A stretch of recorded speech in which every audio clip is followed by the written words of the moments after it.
How we doing, folks? Welcome to Here's the Deal. We are Friday, October 6th. Yes, I just had to check the date because it has been a week.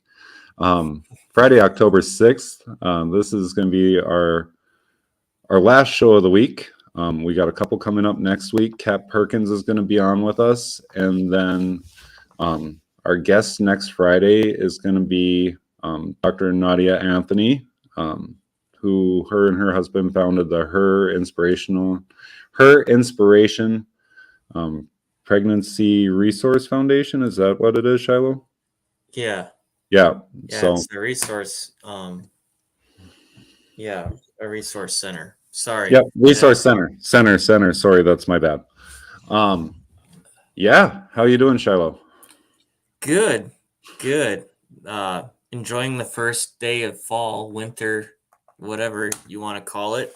I guess it snowed here this morning a little bit. I had some flurries or whatever, but I was still in bed when that was happening. But I woke up to people putting on there that it had snowed. But when I went out to start the pickup, I didn't see any on the ground. So thankful for that. But you better watch 26 degrees. You better watch that with that S word. My wife is going to be mad. Tell me about it. Tell me about it, man. So tonight's guest is Representative Cole Christensen. Yeah.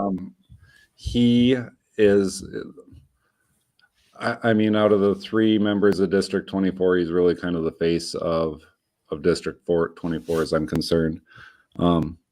He has just been a rock star the last couple of legislative sessions.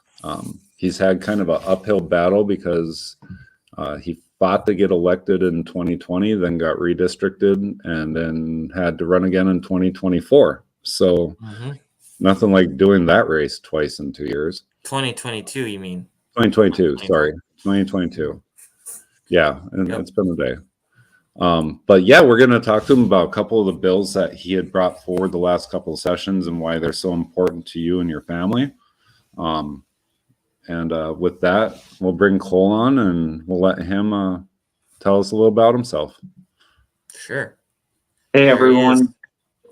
Pleasure to be here. Thanks for having me on, guys. It's a pleasure to have you. Awesome. How have you been? Did you guys see snow out that your direction this morning? We did, and it's been drizzly all day. By the rain, we're trying to get harvest done. We got almost halfway done with corn, but whenever it rains, it pours, I guess. We got 1.5 inches of rain last night, so it set us back 3 days. Oh, gross. But you gotta have the rainy days so you can enjoy the sunny ones. Right. With that being said, I have that outlook on, a lot of things. It's like we're looking at the future of our country and our state, and it's really easy to get black-pilled and depressed about how much debt our nation is in, or all these problems that we feel like we can't do anything about. And I'd like to remind people that all it takes is one person with perseverance, dedication, and endurance to accomplish more than 1,000 people with interest alone. And that quote from John T. Mason has stuck with me for many, many years, and ultimately reminded me that the people that show up, the people that put in the effort, like the future belongs to those who show up. And so when I started out in the political realm, it was 2015. Rick Becker was running for governor, and I was a senior in high school. Really didn't have much of a political base other than my grandma talking about the Constitution. And so got politically involved. I was an intern on his campaign, got to drive Rick around the state, get involved with the convention process. And from there, it's just been campaign after campaign, being involved, door knocking. And the opportunity opened up for me to run in District 24. And running for office was never really on my radar. So I told them, I'm like, you guys go find somebody else. And if you can't find anyone else, come back to me. Well, they went to 25 other people before they came back to me, and they said, you're the only one that said you're willing to run.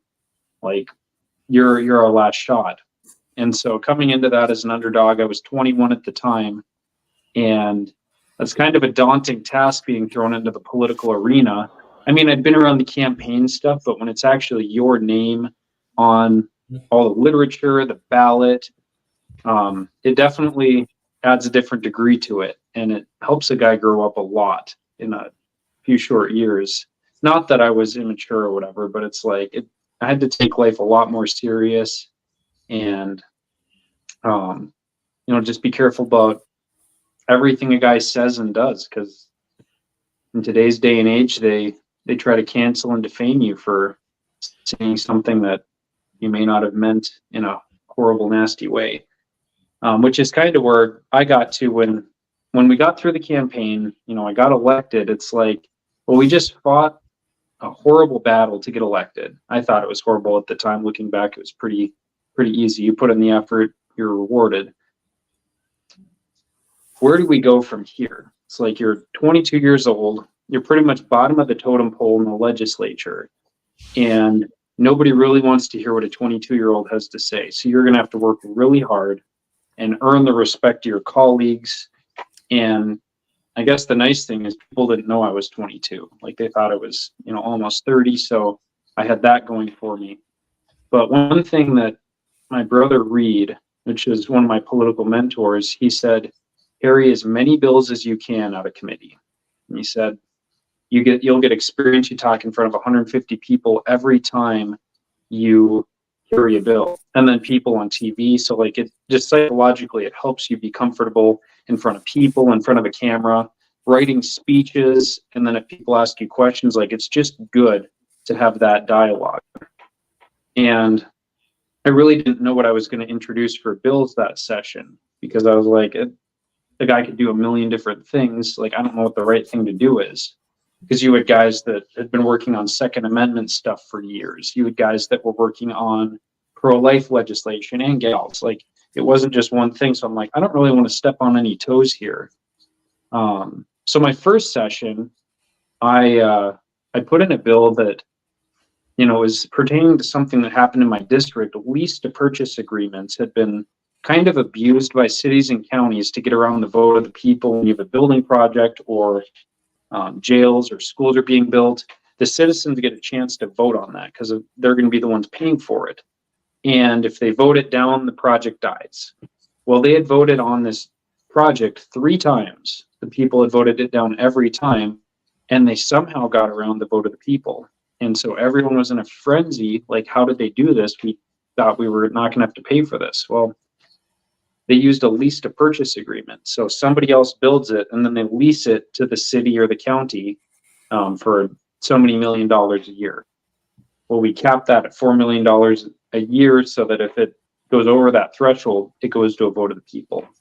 Like, I had a lot of help on that bill, and it wasn't really anything I did, but it's like, I really do care about, how our money gets spent, because I'm a taxpayer too. A lot of people have to remember that it is a citizen legislature, and all the decisions that we make out in Bismarck come back to affect me just as much as everyone else.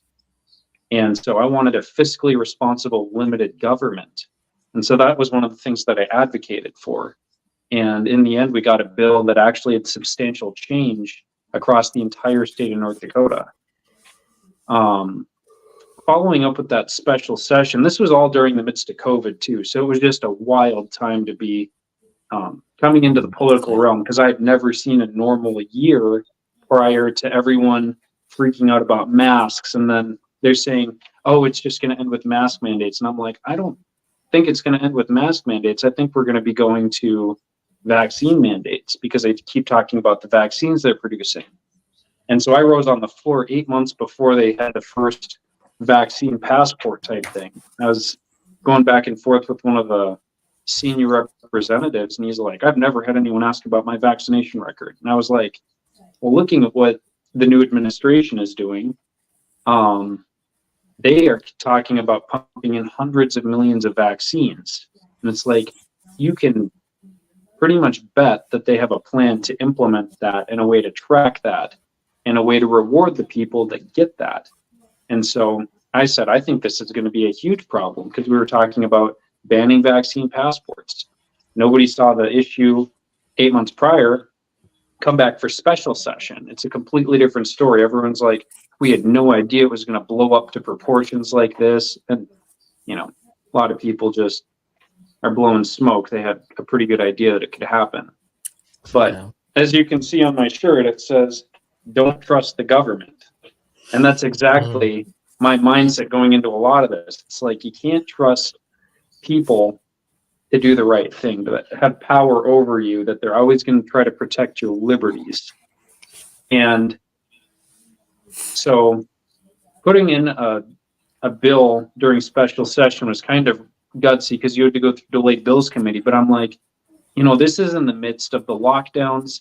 Parents are getting labeled domestic terrorists for showing up to school board meetings and raising questions and concerns. And I wanted something from the Legislative Assembly as the higher authority to say that parents are the primary stakeholders over their child's future. And so that they would not be in competition with the schools, with the government, that they knew their place as number one. So we put in I put in HCR 3049, and I got it through delayed bills committee because I was like, this is a great win for the Republican Party, a great win for Legislative Assembly to declare this. Like, this is a no-brainer to say that parents are number one over their kids. Like, everyone would agree, duh.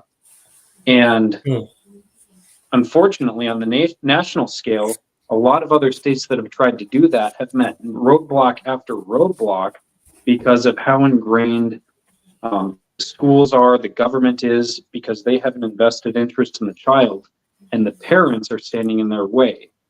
So that resolution passed unanimously through both chambers, which I think is probably my greatest accomplishment as far as pushing a piece of legislation to setting it up for something greater.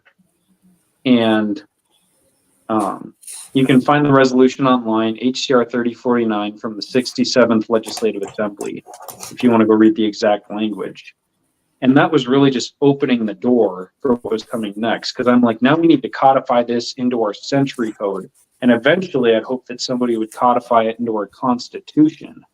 Because a lot of people get stuck at parental rights, because it's much bigger than parental rights. Because I ask, parents, when does parenthood end? Like, parental rights end at 18, but do you ever stop being a father? Do you ever stop being a mother? It's like, no. So we need to protect parenthood as a whole. And that, in essence, will strengthen the family unit, which is the backbone to our society. So I put in a House Bill 1362 that says parents retain primary control over their child's future. And that encompasses education, healthcare, like everything. And we had it spelled out in law. It was a really solid bill going into the Senate committee. They watered it down, of course. But in the end, we still had something where it said parents retain primary control that came back to the House. And in the end, I was willing to kill my bill because there was another parental rights, parenthood type bill that was coming through from a senator. And I didn't know the fix was in for his bill. Like, they had me kill mine so that we could pass his. Well, they killed his, and I had to get my bill brought back to the assembly to pass, which I think is very tough to do. And we got it brought back, and it squeaked by with about 10 or 12 votes, if I'm remembering right. But even something is not controversial, you'll get a resolution that doesn't have any teeth that will pass unanimously. When you try to codify it in state law, everyone starts dragging their heels because it's actually going to do something to protect parents and to protect parenthood and the family unit, and to put parents back at number one over their child's future. A lot of people had asked me, like, this hasn't been an issue in North Dakota. Like, why would we want to do something like this? Well, I'd respond with, there is nothing saying anything about parents being number one. Like, we all just assume it is because that's natural liberty or the natural law. But actually codifying that into state law, I felt it was very important. Even though at the time I was 24 years old and I didn't have any kids. And so for me to bring forward a bill to champion parenthood, it's like, this is what I want someday when I have kids. Like, I don't want to be fighting the government over custody of my kids. I want to be able to raise my kids as I see fit. As in that bill, we clarified, like, kids are protected from abuse and neglect, which I think everyone would agree. There's cases where the state does need to step in to protect the rights of the child. But most parents are not going to neglect or abuse their children. You know, you might spank them, and I was spanked when I was a kid, and now I suffer from respect from others. So it's like, it's just a little bit shocking to see that how things have gone downhill to where parents are even scared to discipline their children, reasonably discipline their children, and because they're afraid the state is going to try to take their kids away from them. So, you know, when you're looking at, among other issues, I've been going on for a while, but to cap off this, it's like, if there was one thing that I could do to start to restore back the American dream, to restore back what made our nation so great, it all starts with the family. Because if you don't have a strong family, if you don't have the family structure, you don't have a strong nation. Everything falls back on the family. And when you're confusing all the roles, when you're confusing kids on their genders, I mean, you get into all sorts of crazy stuff. It rips apart families. Look at divorce rates since no-fault divorce was passed in the 70s. Look at divorce rates after abortion was legalized.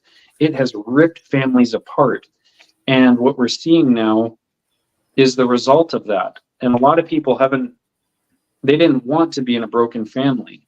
Like, a lot of people want that to be whole, and you can undo that. And a lot of people have, where they've committed to saying, I'm going to marry this person, and I do not want to go through what I went through when I was a child.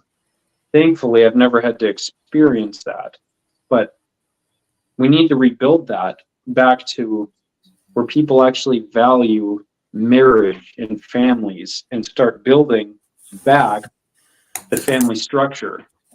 Because, you know, if we don't have that, we're never going to solve any of these other issues that we're seeing in our nation. So I'm going to hand it back to you guys. I went on for quite a while, kind of going down the lexicon of where I got to with probably the biggest bills that I tackled. But no, that was a great intro. Actually, if you guys go to our webpage and you click on Cole's link, I have the bills right there, so you don't have to try and figure out the state website, which is a nightmare. But what I did notice when I was looking at it, like, I saw your concurrent resolution go whipping through with the 100% pass, which is rare on a lot of things. But like, when I got to your bill, like, just the different actions and then the people testifying against it, I saw a lot of pushback coming from Department of Education through backdoor routes, and I saw a lot of pushback coming from Health and Human Services, and I found that interesting. Did you sit in during those testimonies, or were they all online testimonies? You know, I'd usually testify and then I'd leave the room because I'd get too frustrated, you know, sitting there listening to people that would either lie. I'd go back and watch some of their concerns so I could at least have an amendment ready to be like, well, if you guys are going to kill my bill, let's amend out, or let's change this wordage. And I'd have some people that were like, I understand your intent, I like the bill, but this is an issue. And they bring it up to me and I'm like, you know, I can't really see how it's an issue, but I understand where you're coming from. And so I'd work with people. Like, I'm very firm on, you know, keeping the original intent of a bill. And I didn't want to cause a bunch of unforeseen consequences with passing something like that. But when you get into it, you know, they start to play their cards and exposing their hand where people had no idea before just how extensive bureaucracy was into so many people's lives. And then when you actually start to try to restrict that, then they have to be like, well, we can't do that because of this. It's like, well, why are you in that in the first place? Like, why are you guys doing every little thing that should be left up to families? And, you know, it was really interesting to see that process and who who opposed the bill to begin with. Because I'd talked to people on both sides of the aisle, and of course they're like, "Oh, we don't want to challenge parents for number one." And I'm like, "Okay, great. So you're going to support my bill?" Like, well, it has some issues, like it, and then they couldn't name what they were, because what essentially it did is it put parents back at number one over the state legislative assembly, which was number one in the Constitution. I forget the exact chapter, but what we were restoring was the balance of power back to parents, because the state legislative assembly was tasked with the maintenance and upkeep of the public education system. And that was the highest authority before HB 1362 was passed. Not a lot of people know that or realize that, but I was like, I don't want the legislative assembly to be the highest authority over children. Like, I want that to be the parents. As everyone would agree, it's like, yeah, we thought that's how it was. Like, well, actually it wasn't. So I agree with you, Marv. It was really an interesting process. The games that were played behind the scenes to try to kill the bill. Lots of amendments were thrown out to try to water it down even more than what it got to in its final version. But really all I was trying to do was open up the door. Because I'm not always going to be in the legislative assembly. I know that, you know, lots of people are going to have this issue going on for decades, but at least we started the conversation. It's like, why aren't parents number one over their child? Like, I thought that was kind of a no-brainer. Like, you guys are defending, you know, parents not being number one. Like, what's going on here? And then you get people from the outside looking and be like, I had no idea that was an issue. Like, that's seems like a little bit more of an issue than some of these partisan battles you guys are dealing with on the side, which I don't really need to get into some of those. And there's a lot of issues where it's just a time-sucking black hole, and it gets all the media attention. And I principally agree with them. It's like, yes, I'm going to vote for that principally, but when you're talking about making a systematic change, like a long-lasting change, long past your time in office, long past your time of being on Earth, it is fighting for life and the family structure, the family unit, like whatever you can boil back to, building that back, I think is the best investment of your time. Because everything else after that should, in theory, fix itself. Because if you have that strong base and the strong principle core values, good people are going to get involved. They're going to show up. They're going to run for office, and they're not just going to sit passively on the side, because they're going to care about their grandchildren's future more than having the luxury of time and money to do whatever you want. Like, they're going to sacrifice that. And so, anyways, I'm going to hand it back to you, Marv. I'll let you steer where you want to go. I'm sure Shiloh's got questions here. I see that smile. Well, so I can't agree with you anymore. I mean, yeah, I agree 100%, Cole, on what you're saying. It's in a roundabout way some of the reason why I got involved. It's a big part of the reason why I got involved. And I'll say this: a couple of weeks ago, we had a guy on by the name of Steve Friskup, and he always talks about this, about the covenants with God. And that's, if we really think about it, I don't mean these issues, any of the issues that our nation is facing right now, that's exactly the problem is we've made such a mockery of the covenants and the family. I mean, look at what we've done to the sanctuary of marriage and the family. I mean, that's what it's about. I mean, even take even the religious sector. I mean, the adults go over here, the kids go over here. It's all the separation of family. And we need to get away from that. And that's one of Steve's big things. And I truly believe this too, is the only way that we're going to save this nation, save our state, save our kids, it starts at our own kitchen table. You've got one sitting next to you right here. Starts at our kitchen table, reading the Bible with them. That's right. Don't tread on me. beings, yep, right there you go. Being, spirit led. That's what's gonna save this nation and our state. Is we need to get back to that.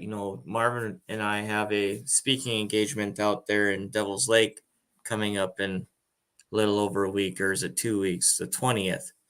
And I've been trying to figure out what I'm going to say and different things, but I keep coming back to that. It's funny that you talk about this tonight, about the separation of family and giving parents the rights again. I mean, there's even stories out there where that if their own grandparents don't like what they're doing, they sue the parents and get the parents in trouble, and so they can have more time with their grandkids, or they end up taking control of the grandkids. I mean, this is it's so out of hand what we're doing as a society. But I become, and I'm not trying to make this about me, but I'm going to share my story a little bit with you. I come born again a little over a year ago, and I've been learning about this stuff and studying. And this is exactly, I mean, I'm a father of two, 9 and a 7-year-old. I try and do that. We sit them down. We did do homeschooling this year because, I mean, it got to the point where my daughter, who was in first grade, she'd come home every day and cry, and we're like, what's going on? And she'd tell us, and it was different things and stuff, but it was ridiculous. And then we got to actually working with them as in their schoolwork to come to figure out that they weren't probably where they should have been. So yeah, we as parents need to get back and take that responsibility back too. I firmly believe that. I firmly believe it, that we need to get back to our kitchen tables. And yeah, no, I'm totally on the same page as you. I'm sorry, I kind of went off on a rant there, but No, that was great. I just I feel the same way as you do, and DPI, as far as I'm concerned, we could get rid of that. It's an abomination anyway. And as far as the school boards, this is kind of where I got involved in, as I ran for the school board and up here in Ray where I live. And it was kind of funny because I had the Tioga Tribune and everything when it turned against me. And then when I proved that our state standards were in fact Common Core, and I put them right beside each other in the article, they still doubled down on me. So it was interesting, but I do believe that the parents need to be in charge of their kids in their in every aspect of their life, including education. We need to get rid of DPI and work with these school boards. Between the school boards and the parents, they decide on what's good for their districts, on what's good for a curriculum in the classroom, and we need to get back to that. Absolutely. That's just my opinion. Well, and launching off what you said, tying back into Cole here, in September of 2020, this is where I really, really became involved, was at a Bismarck school board meeting. I had asked a bunch of questions. I think it was September 18th, if anybody wants to go look at it. But I had asked Dr. Hornbacher and the Bismarck school board these questions, and then I handed each of them what I had read.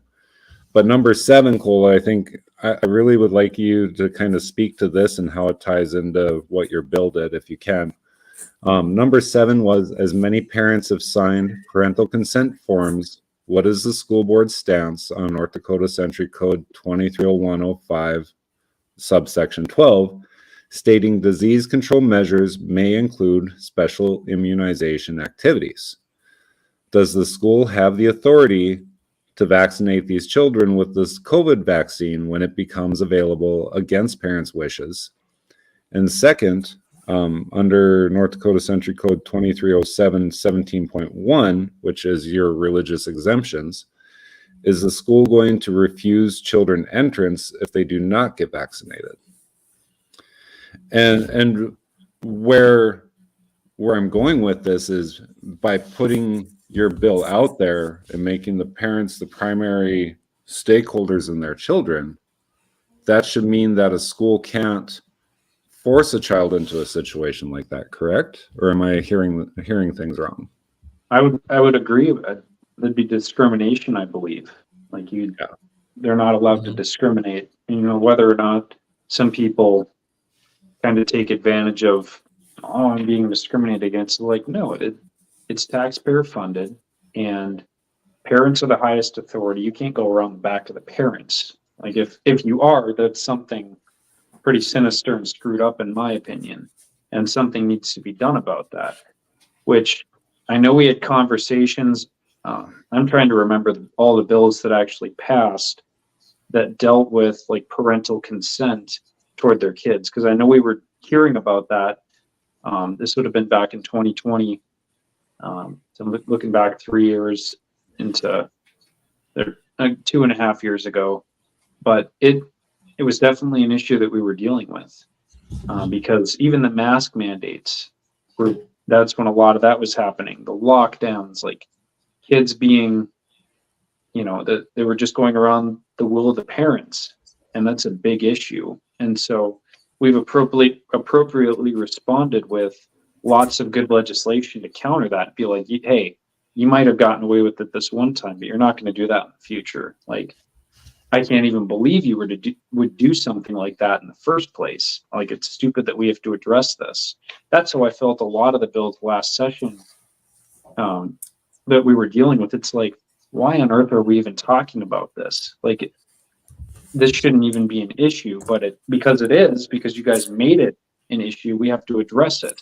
And as the higher authority in the state, like, we represent our people in our districts, we represent their values, and if you don't like how the Legislative Assembly votes from all across the state to ban certain things like pornography in the libraries, or to ban certain types of material being taught to kids, then you know what? You run for office, you try to convince people that this is why we need it, and you'll see probably 80 to 90 people laugh at you, because it's like, that's not how North Dakota thinks.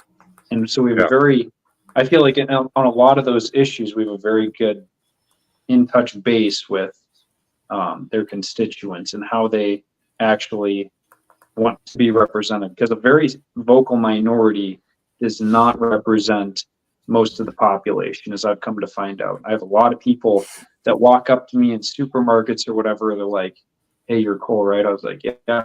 Like, thank you for voting the way you did. Like, we didn't want to post anything on Facebook. We didn't donate to your campaign, but thank you. It's like, that having that reassurance that you're doing the right thing is really nice when average people that I've never met before come up and thank you for doing the right thing. And it's, I'm not doing it for a pat on the back, but so, yeah, I mean, Marv, it's 100% issues that we've had to deal with in the past. And I know in the future, legislative assemblies are going to have to deal with things that are even, taking it a step further than that.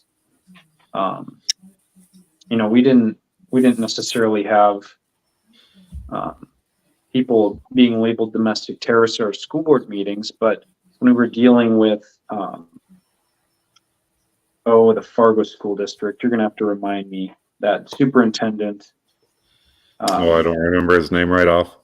Yeah. It was dealing with pronouns. Like, if a teacher didn't, here it is. If a teacher didn't call a student the correct pronoun, they could not be sued. Like, it's protecting the parents, it's protecting the teachers.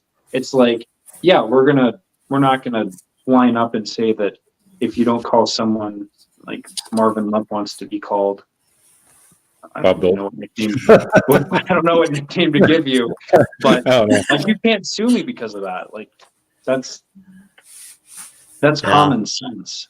Well, you've touched on it a couple times. Why don't you tell us a little bit about that domestic terrorist bill while we're kind of hanging out in this area? Yeah. So that was another thing that kind of was thrown in my lap last legislative session, 5 days before the filing deadline. One of my good mentors in the political realm said, if you really want to be ahead of the curve on something, not only, we'll touch on artificial intelligence later, but if you want to be ahead of the curve on being the first state in the nation push back on the weaponization of government, you need to put this bill in. And it was a simple bill. It defined what a domestic terrorist is. Now, a lot of people are like, oh, we don't need that in our state. Like, we should just make that word go away. Well, I would agree with you. Like, it's calling somebody an enemy of the state. If Marvin Lepp, Shilo, or me are called a domestic terrorist, somebody that goes to January 6th, somebody that walks in a Second Amendment rally, somebody that's pro-life, if they call you a domestic terrorist, they are calling you an enemy of the state. That's the same level as saying, calling you like ISIS or Al Qaeda. Like, that's that kind of a level. So in my mind, that is like extremely, extremely bad.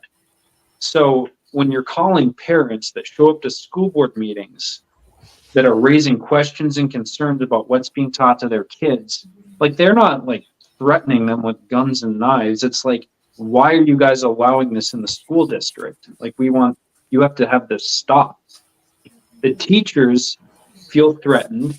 They report that altercation to Department of Homeland Security. This is the crazy lexicon that all this gets wrapped into, and we have all the documents to support it from different states. The school board says, we felt threatened. They report it to Department of Homeland Security. Department of Homeland Security says, that's interesting. They get the FBI involved. Next thing you know, these teachers are not teachers, these parents have the FBI stopping at their door because they threatened a public school teacher and they made them feel threatened. So that it's like the weaponization of government, because they call you a domestic terrorist or they call you extremist, which in their mind, they have private definitions of both. So that's why defining it as the higher authority was the key to safeguarding parents. Because I'm gonna name drop some organizations. Southern Poverty Law Center, they have a private definition of what a domestic terrorist is. They have a private definition of what an extremist is, an anti-government, a white supremacist. Like, they have all these private definitions that none of us know. So when they label you with that definition, we don't know why we're on the list. But next thing we know, somehow they're able to mobilize our state police, our FBI, the Department of Homeland Security against average Americans. And so in my mind, that's crazy. It's like, how did we get to a point in American history where we have more tyranny than we did back when, we were fighting King George?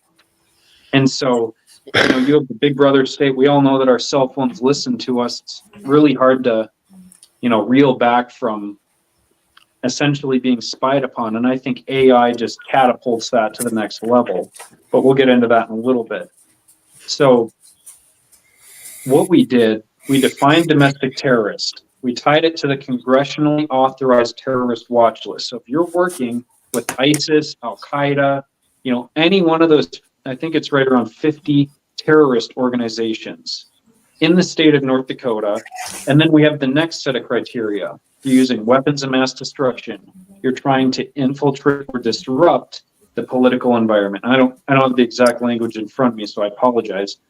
But we gave it like 5 benchmarks where it's like you're either doing weapons of mass destruction, hurting people, you're causing harm, or what, we gave it that definition, so it's very defined on each one of those. Then we gave it a penalty.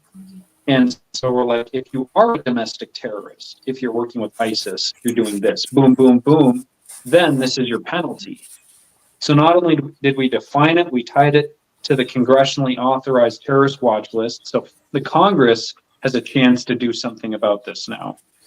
And we essentially took away the use of that word, because now it's no longer a loose definition that I can throw at Marv or throw at Shilo or throw at me. It's like, well, we might have our private definition of what a domestic terrorist is, but the state legislative assembly defined what it is.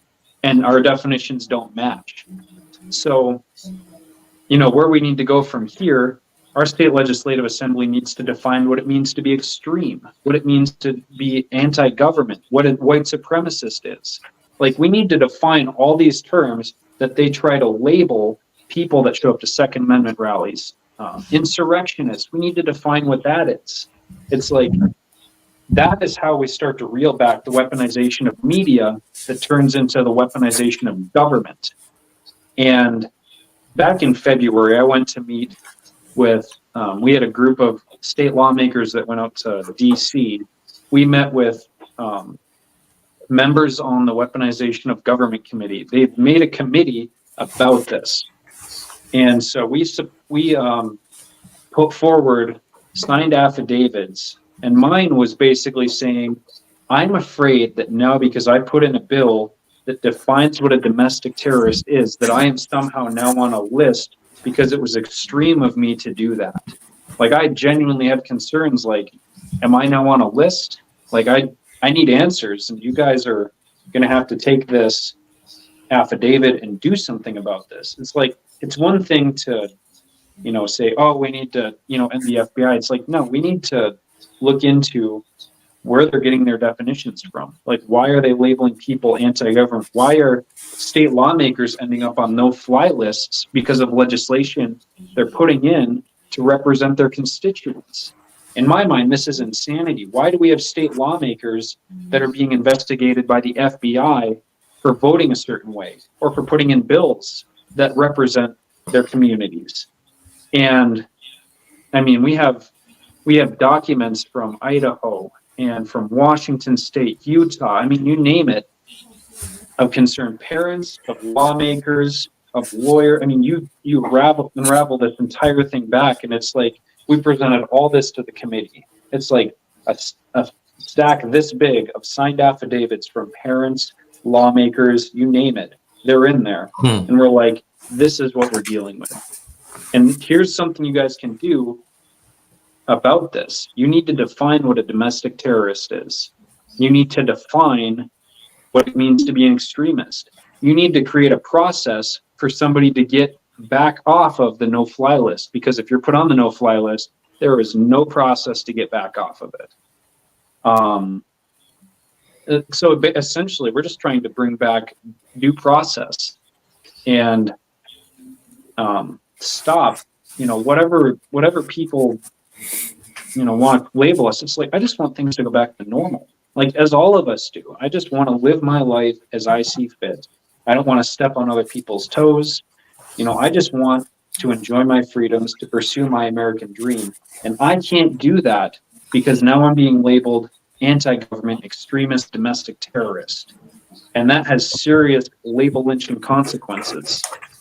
Like, for example, Kaylor Ellingson, that young teenager up in North Dakota, who was killed at a street fair because he was a Republican or whatever altercation they have. I didn't listen to the audio, but it was politically motivated. So the labels that these people are watching on the television, thinking that Republicans or people that support Trump are extreme, that had deadly consequences for Kaylor. And my heart goes out to that family, because somebody was killed because of the weaponization of labels, media, and government. And now Shannon Brandt, the murderer, got a slap on the wrist. I think he has 5 years, 5 years in prison or whatever it is. It just no justice for that situation. No. And I want to touch on this. Speaking of, my heart going out to certain people. A lot of our legislators' worlds were kind of rocked when we got the news Monday morning that Senator Doug Larson and his family had all passed away in a tragic accident. And, I just want to talk about, him and what he meant for me personally, just over the time I've gotten to know him. I met Doug through my brother Reed, through Jared Hendricks. He was always, supposed to be this great conservative that won in Mandan. Well, I actually started to spend time with him, and I was like, this guy cannot be shaken. Like that is his demeanor. And it wasn't until I started to get to know him that I'm like, this guy's a lieutenant colonel in the Army.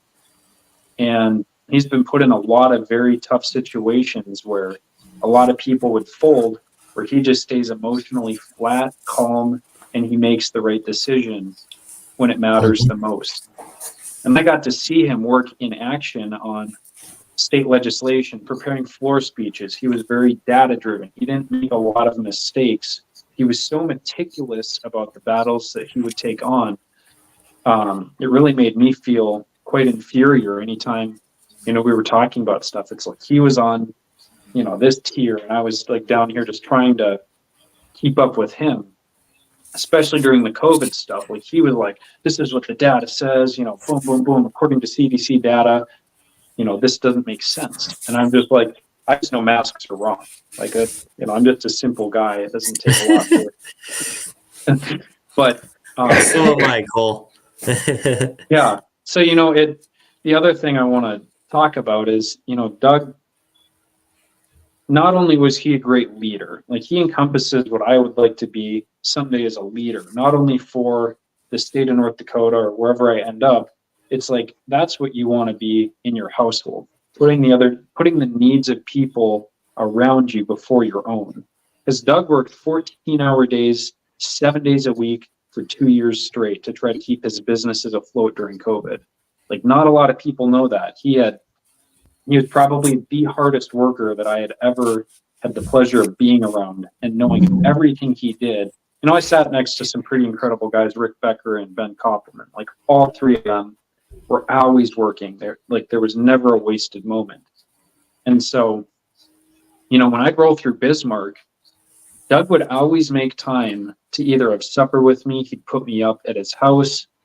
And he would always make time for me, no matter how busy he was or how many things he had going on. He's like, hey, if I can't, I have 20 minutes, let's meet up for supper. Or he'd be like, yeah, I'm not going to be back tonight, but here's the code to get into the house. The upstairs bedroom is yours. It's like, that's the type of guy that he was. And his family really, they treated me like I was family, like his wife, his kids. And so, we talk a lot about leaving a legacy behind. What do you want people to remember you for?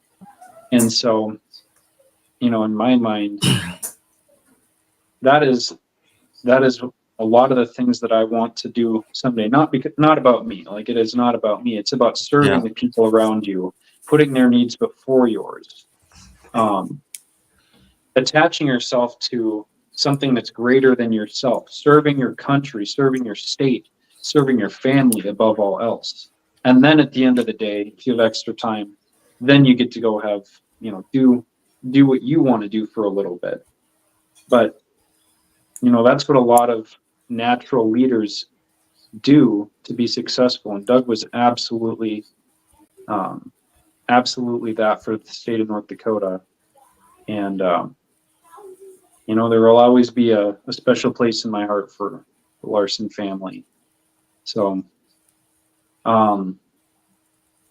getting back to, the Legislative Assembly and some of the other stuff, I'm going to hand it back to you, Marv. I'll let you steer where we want to go from here. But I just wanted to give that tribute to what an amazing man Doug Larson and his family were. Well, and that's been a lot of conversation this week. I mean, you and I have talked about it. Your brother and I have talked about it. There's been a lot of people where there's been conversations about, because we're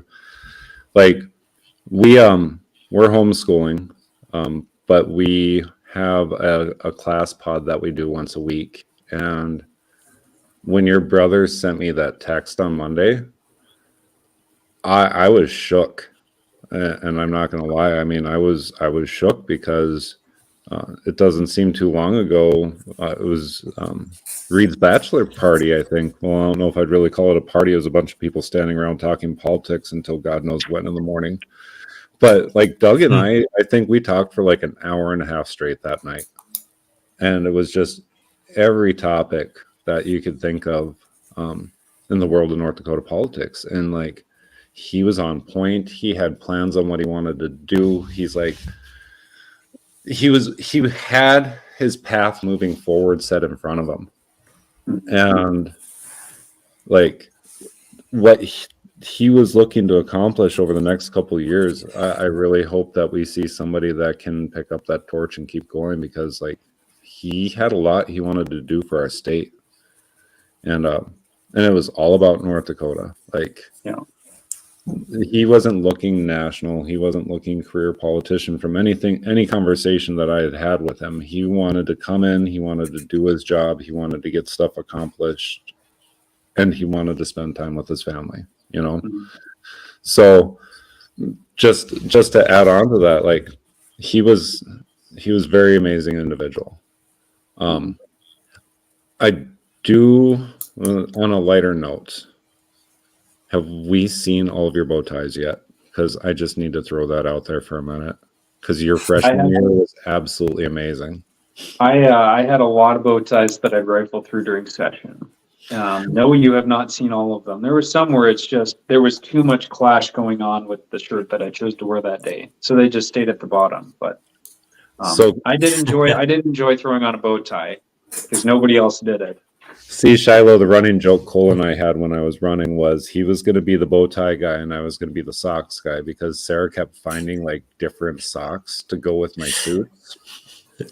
That's funny.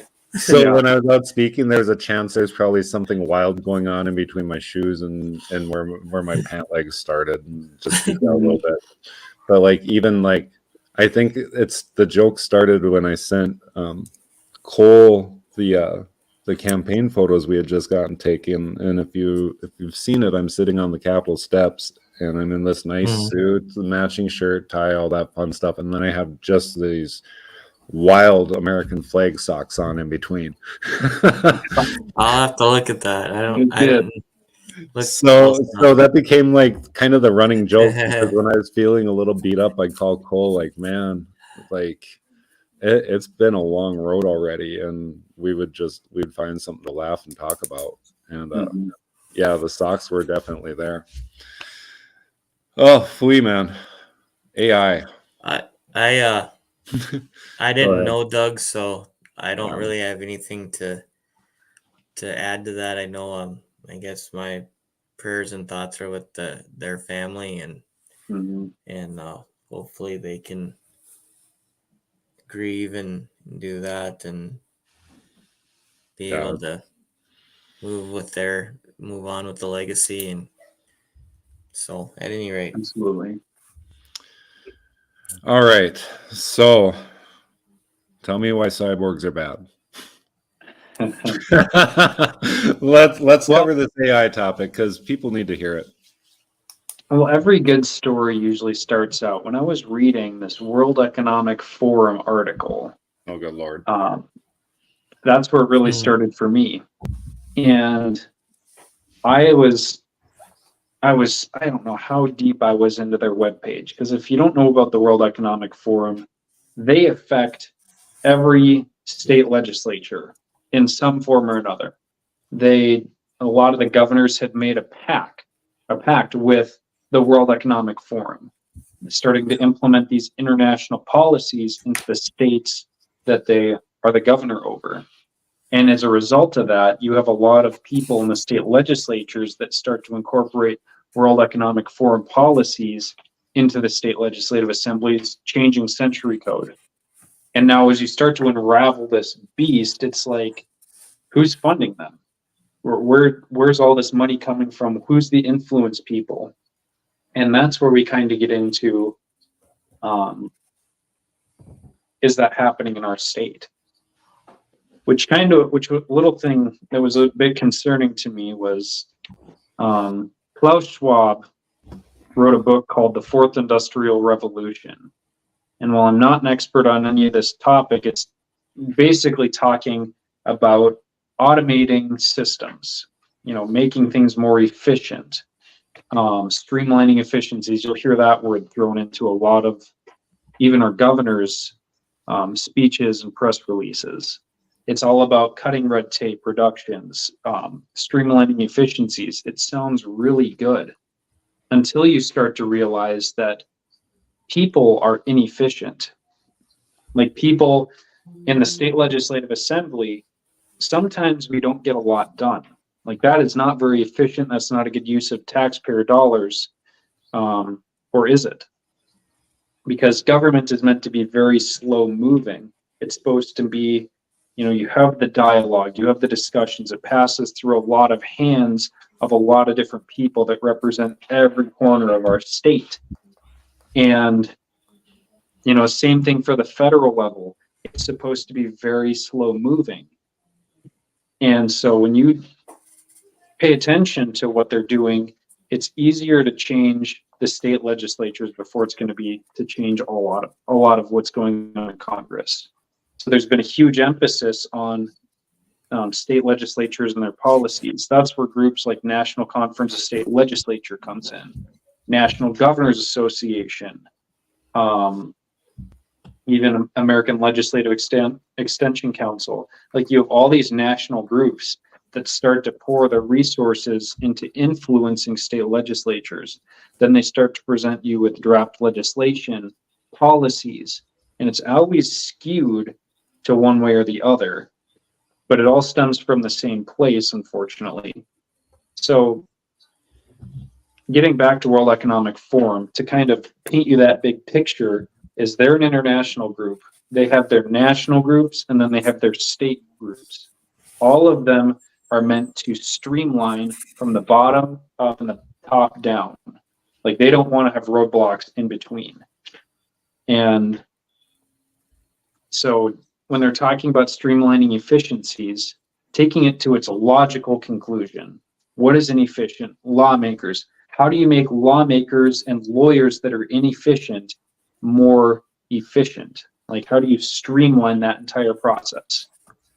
One would think that it's either you get everybody on the same page or you replace it with something else. And what's smarter than just about any human being? Artificial intelligence.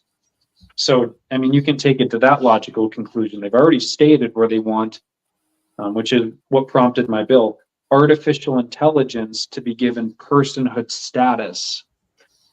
That was in the article that I read on the World Economic Forum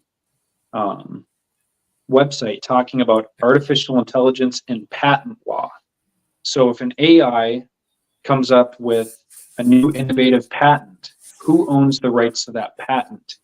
And they were having this huge discussion, and their conclusion was state legislatures, it says this in the article, state legislatures need to grant artificial intelligence personhood status. And so it's like, what on earth is a person then? Like if AI can be a person, like let's go look up the definition of what a person is. To my surprise, and to the surprise of a lot of other people, a person is kind of an ambiguous term now, because it's including corporations and government entities. Some places have 5 or 6 definitions next to the word person. And what have they been doing? They've been changing every reference to person, which should be exclusive to human beings. They've been changing it to an individual. So it's like, oh, an individual is walking down the street rather than a person who's walking down the street. An individual does not have any inherent meaning. Like an individual what? An individual, cup koozie. Everyone kind of goes along with like, oh, it's just technicalities. It's like, no, I think it's much bigger than that, because if you control what a person is, like human beings are not superior anymore. And so if you give AI the same rights that human beings have, what's stopping AI from running for office or, from doing anything that human beings would be able to do? Does AI have legal protections like human beings do? Can AI sue another person? And you open up this whole can of worms when you start factoring. There needs to be a distinction between a human being and everything else. So we put in a bill defining what a person is not. The original bill was saying that artificial intelligence, non-animate objects, corporations, government entities, environmental element, and nature shall not be granted personhood status. And a lot of people in the committee are like, this is not an issue in North Dakota. Like, why on earth would you waste our time? And then I presented them with article after article after article of Canada giving legal personhood status to rivers. People in Australia, like animals suing the owners because they were given certain rights. I mean, you open up this entire can of worms and it's insane. And I was like, So what was the reaction when a you lot of started people giving were those kind of articles to 'em?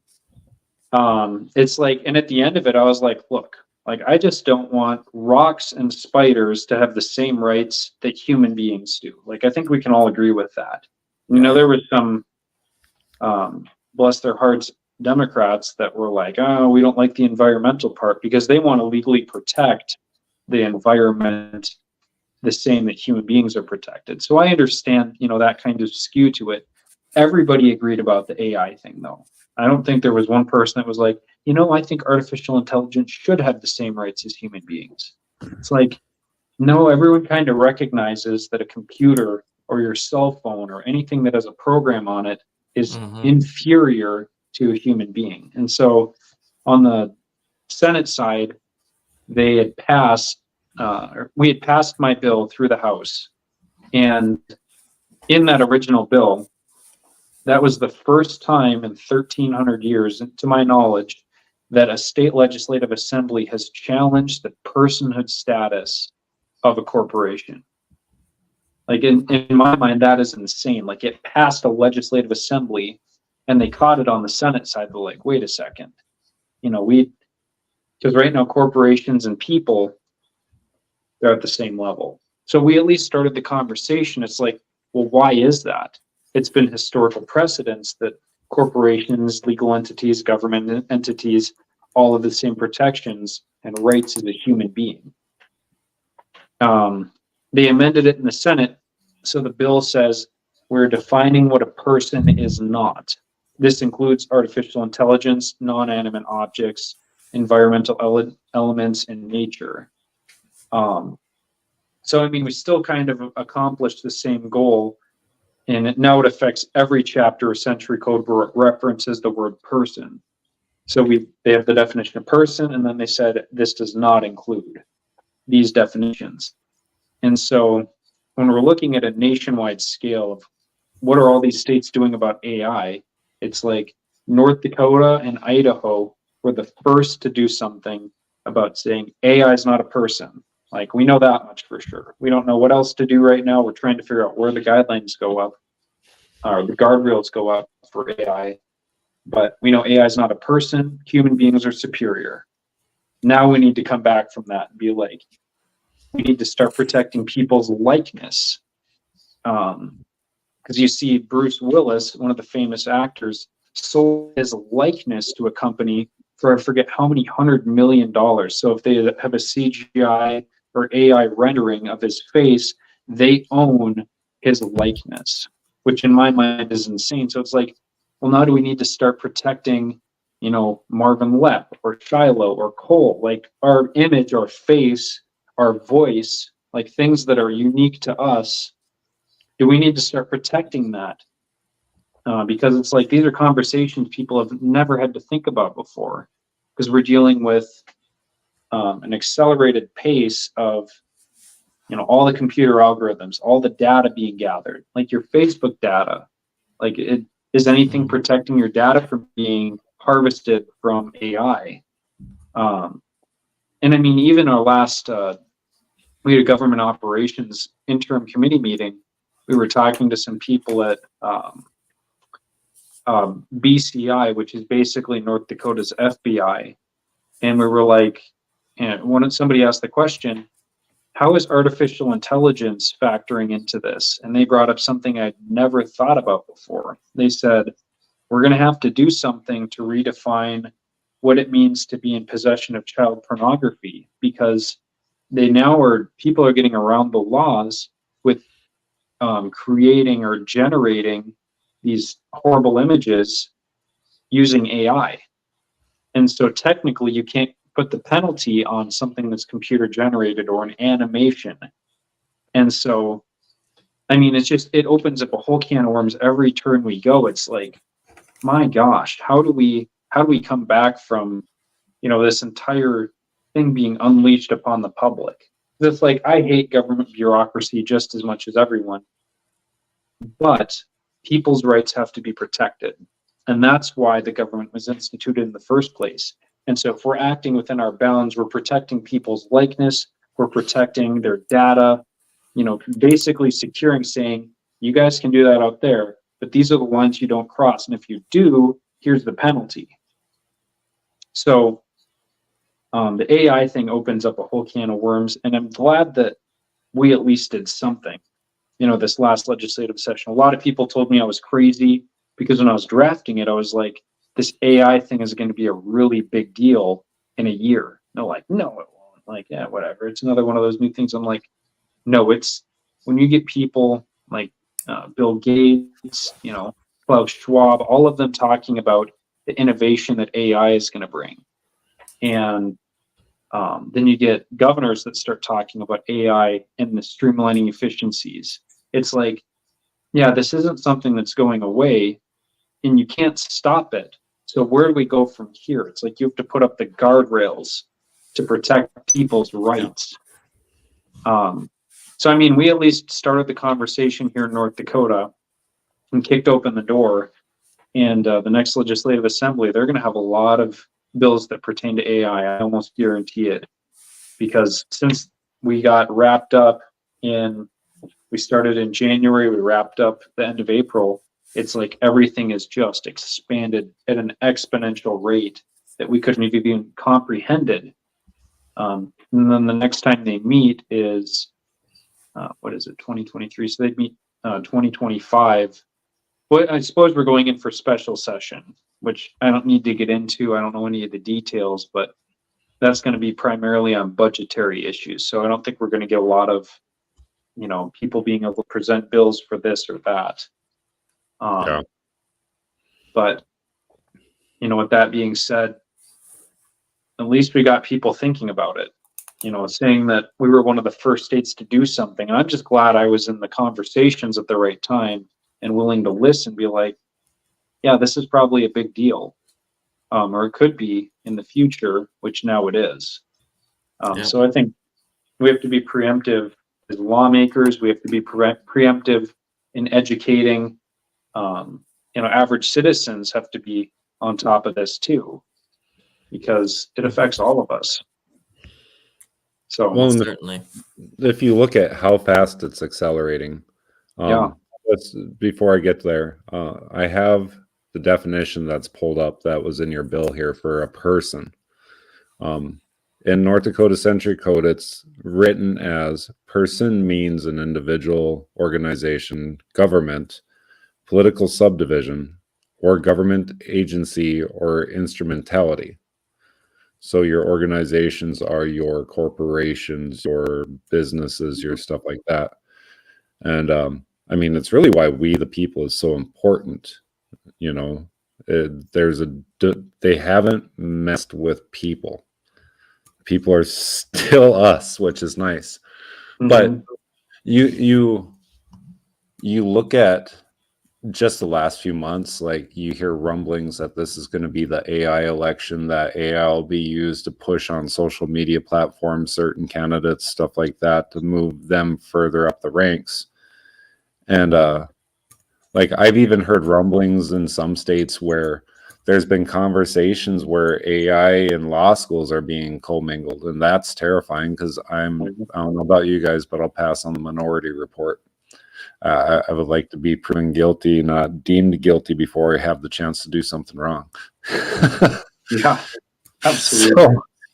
So it's really insane because you look at, we can use AI to generate this, or we can use AI to generate that. What people don't realize is once it's on the internet, you can't pull it back. Mm-hmm. You can't stop it once it gets rolling.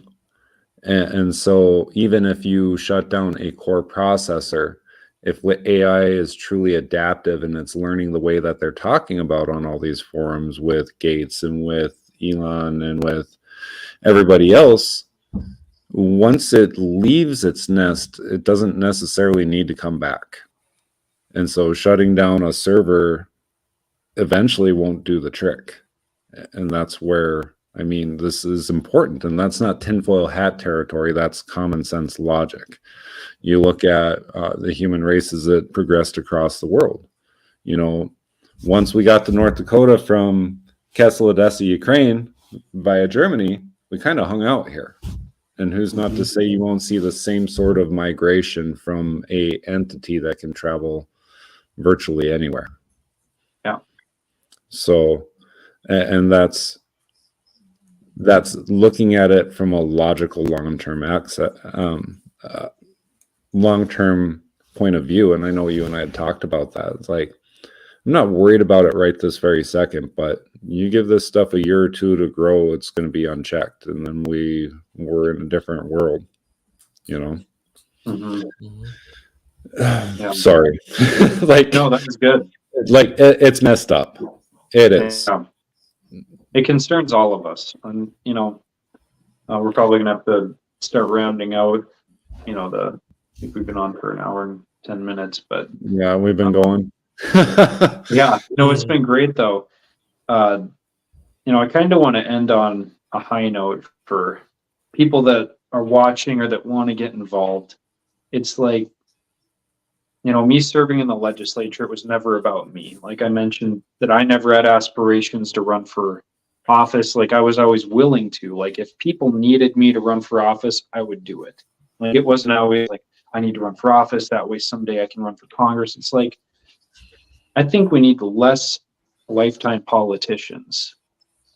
Like we don't need more of them. We need more average, principled citizens to step up, to do the right thing, and to preserve liberty for their grandchildren.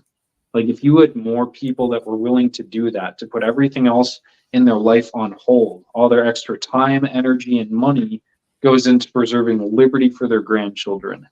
How do we start to reel back some of these problems that my generation created? Because I mean, like, I didn't create a lot of this stuff I'm dealing with. Like, this was all things that were your guys' generation or the generations before you. It's like, I'm not complaining about where we're at as a nation. I would encourage you to roll up your sleeves, get your hands dirty, and do something about it, because these problems aren't going away.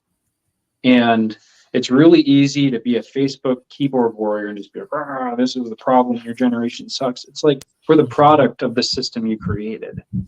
And not all of us are like that. How do you break the system? Or how do you stop the perpetual motion of, you know, destruction of a society? It's like, bring back the family values. That's why it's been such an important thing for me. You know, whatever we can do to bolster homeschoolers and get more people sticking around the mom and the dad. Like, I think that is going to be long-term beneficial.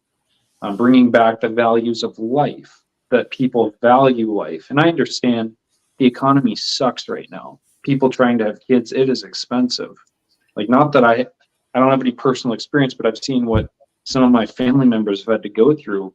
It takes every extra dollar you have, but it should mean that much more to you to ensure that they have a successful upbringing in future, because it is your greatest investment in your life.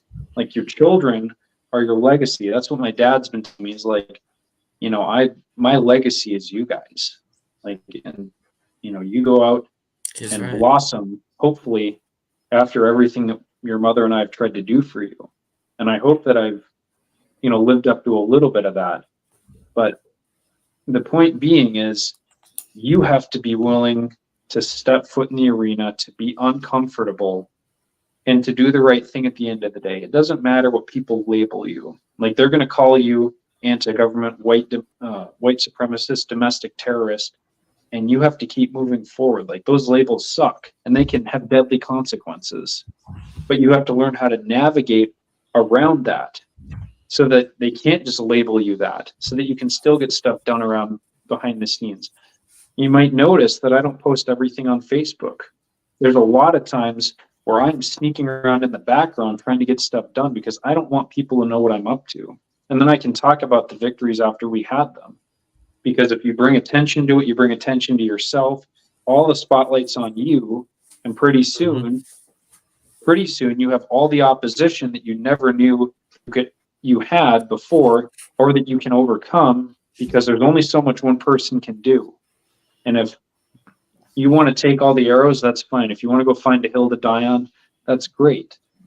But my thing was, whatever is going to be best for my grandchildren. And I know that a lot of you people that are watching this, I know you guys share those same values. It's not about us. So there's a ton of different ways you can get involved. School board meetings, start showing up, build a relationship with your school board members. I bet a lot of you probably have never talked to your state legislators or your county commissioners or your city commissioners. They're the ones that are jacking up your taxes a lot of the time. They get you into these building projects, and then they stick you with the bill. And then a lot of people come to the legislative assembly. It's like, so you guys have to have an understanding and working knowledge of the government structure. Because if you don't know how to drive the car, how do you expect to get to the destination that you're trying to go? So you got to learn the system. And how do you do that? The way that I learned the systematic politics was Center for Self-Governance. And I'd look it up, CSG, and they have trainings, block 1, block 2, it goes all the way up to graduate program. It teaches you the system of government and how to not get burned out because of the partisan black hole sucking time that you just never get out of it. It's like, what are these people in the World Economic Forum focused on? The system. They're not focused on right versus left. They're focused on changing the system of government, to implement a new system of government. So what does that mean we have to do? We have to be focused on maintaining our current system of government, keeping the checks and balances in place so that they can't streamline all the efficiencies from the top down. Because there's meant to be slow moving checks and balances the entire way down to prevent tyranny. And so I would encourage every one of you to not be discouraged, because one person can make a difference. As I said to begin this, one person with perseverance, dedication, and endurance will accomplish more than 1,000 people with interest alone. And I sincerely believe that, because there's nothing too special about me. I am an average Joe that loves his freedom. But I was dedicated at making a difference while I could. And I had a team that I built around me that helped me push this legislation. And it's like, I don't know long term if it's going to stick, but at least I tried. And so I would encourage every one of you, at least start somewhere. Reach out to Mars, reach out to Shilo, be like, how can I get involved? I want to get involved with my local district GOP party.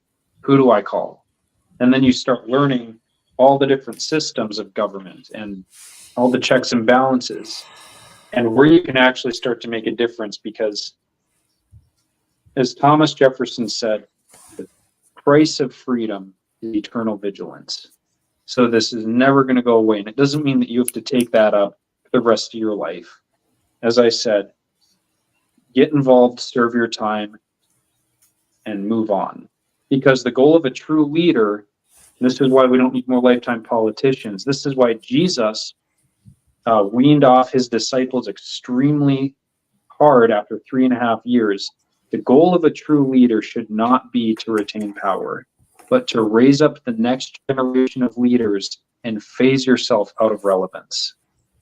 That's the success formula for leadership. And I believe it to be true. So I would encourage you guys, don't be discouraged. Get involved, because the future belongs to those who show up. And I know the passion and dedication that people that share our common values, the people that love freedom, we're going to win. Like, I have complete faith that in the end, we are going to be the victors, because we're more dedicated, because we want a better future for our grandchildren. So with that, Marv, you guys can steer, the last little bit wherever you want, but it's been a pleasure to share my thoughts. A pleasure to be here. We had a comment that popped up here. Can you see it there on the bottom of the screen?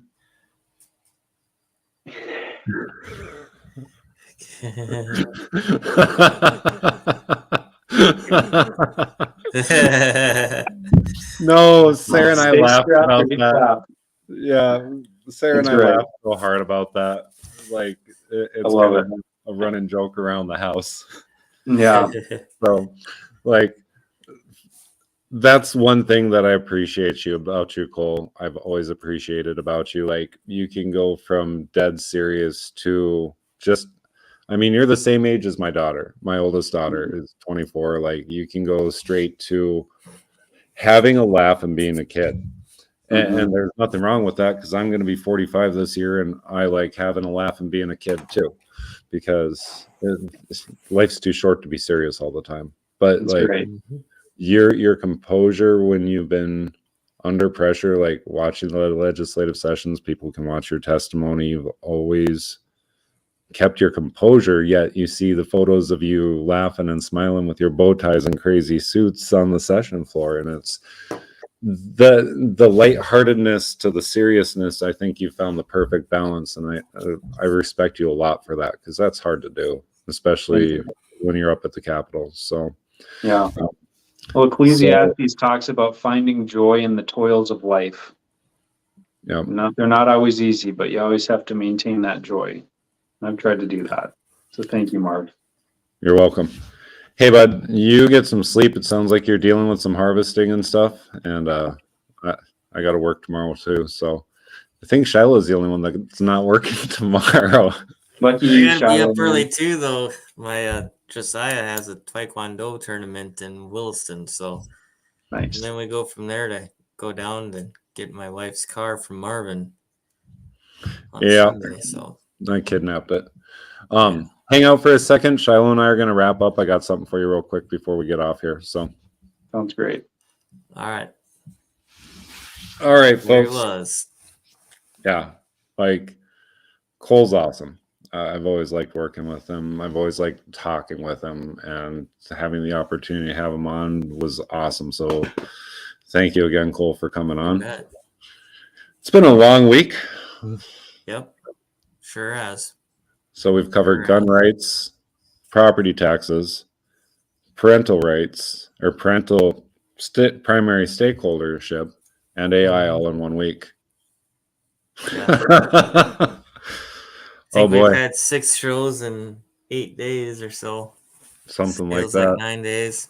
Yeah, So that's all it's right, worth though. it.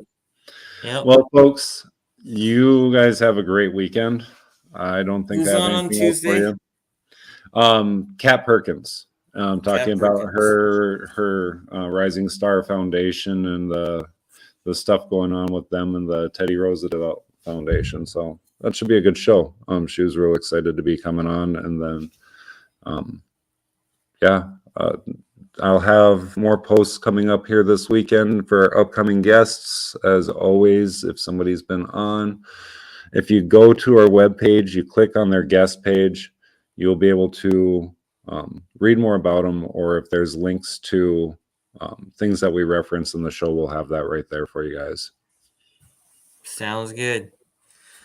See you guys on Tuesday night, 8 p.m. Central on Here's the Deal. All right, y'all have a good night.